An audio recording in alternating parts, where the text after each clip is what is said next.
This man stood in the center of the courtroom. Arrogantly, he declared to everyone present that he had unlocked the secret of death. He pulled off the cloth covering the experiment table, revealing a deformed experimental creature beneath it.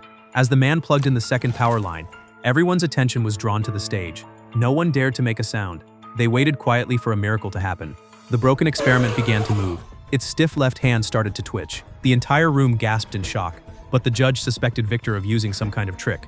Facing the doubt, Victor calmly took out a small ball and casually tossed it toward the experiment. The experiment caught it perfectly, its movements smooth and natural like a real human. Even after Victor presented his research data, the judge still insisted it was just a mindless shell. At best, a human-shaped machine. Victor said nothing and simply tapped the table. The experiment passed the ball back to him. The judge finally lost control of his emotions. He shouted that Victor's experiment was evil and accused him of blaspheming God. What was meant to be a science exhibition ended abruptly. Victor stormed out of the courtroom, but when he got home, he found a stranger waiting there for him. The man claimed he had read Victor's article in a magazine and had also witnessed the courtroom demonstration. Howard believed they shared the same pursuit, so he invited Victor to his home to show him his own research project. It was a complete lymphatic system. Victor's breathing quickened the moment he saw it. It was exactly the key he'd been searching for. With this diagram, he believed he could create real life. To give Victor a quiet space for his experiment, Howard bought an abandoned castle by the sea. There, Victor set up 4 massive power generators, a surgical table forged from pure silver, and a giant lightning rod.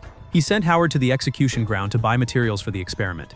Then he began the assembly work. He failed countless times, until one night he finally created a perfect specimen. He installed the activation device on it. Watching the thunderstorm outside the window, he knew the long-awaited moment had come. The 4 generators alone couldn't sustain the experiment. He needed the power of lightning. Even the raging storm outside couldn't shake his resolve. Victor climbed up to fix the lightning rod on the tower, then hurried back inside to activate the connection device.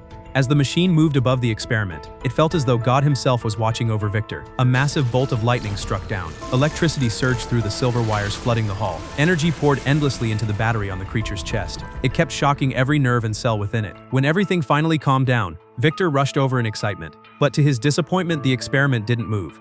He pounded the creature again and again in anger, until he collapsed on the bed exhausted and fell asleep. He thought it was all over. But when he woke up the next morning, he saw a shadowy figure standing beside his bed staring down at him.